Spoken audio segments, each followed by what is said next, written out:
जहिया से भइल शादी देखलू ना पलट के, पहले बतियावत रहलू रात भर हंस के। मत दिलवा के इहे खलता, अब हाल का तोहार चलता।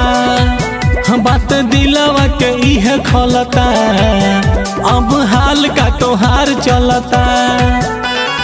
जहिया से भइल शादी देखलू ना पलट के, पहले बतियावत रहलू रात भर हंस के। बात दिलवा के इहे खलता, अब हाल का तोहार चलता। हो बात दिलवा के इहे खलता, अब हाल का तोहार चलता।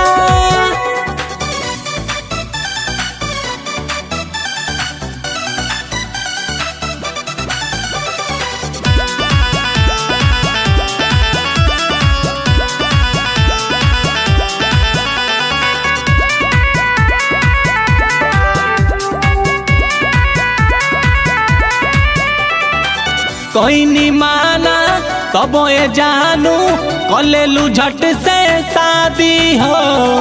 बसल बारू दिलवा में आजो कहत चिर के दिखा दी हो। कोई नहीं माना तब ये जानू कलेलू झट से शादी हो। बसल बारू दिलवा में आजो कहत चिर के दिखा दी हो। जानो तानी ससुरा में खुश नहीं होइबू, जेता नाम रोवतानी ओ तने तू रोइबू। इहे दिलवा हमार कहता, बोला हाल का तोहार चलता।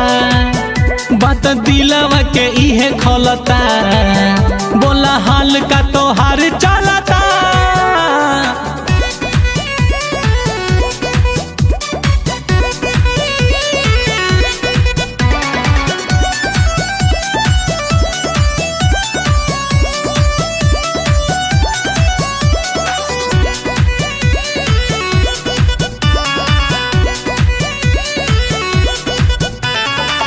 कहले अरविंद बबलू हमके दीना तोहरा के साथ हो। साचो ये जानू छोड़ी के हमके दलेलू दोसरा के हाथ हो।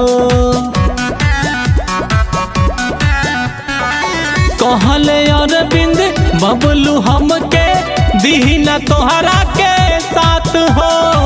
साचो ये जानू छोड़ी के हमके धलेलू दोसरा के हाथ हो।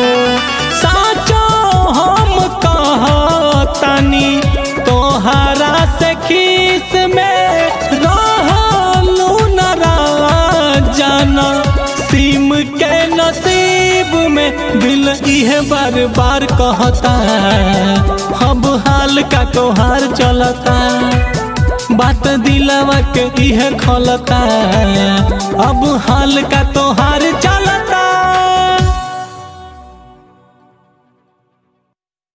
जहिया से भइल शादी देखलू ना पलट के,